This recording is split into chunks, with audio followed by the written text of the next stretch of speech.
Hungary ప్రధానమంత్రి మొట్టమొదటి నుండి కూడా నాటోలో వ్యతిరేకించేవాడు, ఉక్రెయిన్ని వ్యతిరేకించేవాడు, ఉక్రెయిన్కి ఆయుధాలు ఇవ్వద్దు, ఉక్రెయిన్కి డబ్బులు ఇవ్వద్దు అని చెప్పి అనేక సార్లు అడ్డుపడితే చివరికి హంగరీనే నాటోలో నుంచి తీసేద్దామన్నటువంటి ప్రయత్నాలు కూడా గతంలో జరిగినాయి.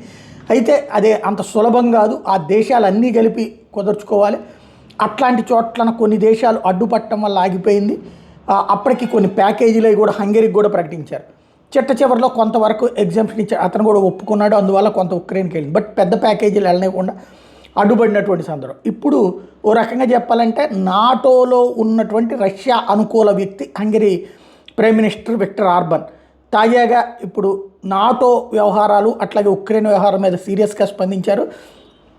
ఉక్రెయిన్ తన ఇష్టం వచ్చినట్టు చేయడం కుదరదు, ఇక అయిపోయింది ఆ టర్ము. అదే సందర్భంలో ఇప్పుడు ఒక రకంగా ఉక్రెయిన్ బఫర్ జోన్ లాంటిది, అంటే నాటో అనేటటువంటి ఉక్రెయిన్లో ఉండడానికి వీల్లేదు, ఉక్రెయిన్ యువతల ఉండడానికి వీలుంది. అక్కడ వరకు రష్యా కూడా అడ్డుపడట్లేదు, ఉక్రెయిన్లోకి రావద్దనినే రష్యా అంటోంది. కాబట్టి ఆ బఫర్ జోన్ని మెయింటైన్ చేద్దామంటూ సొంత కూటమికి హితబోధ చేసుకొచ్చాడు.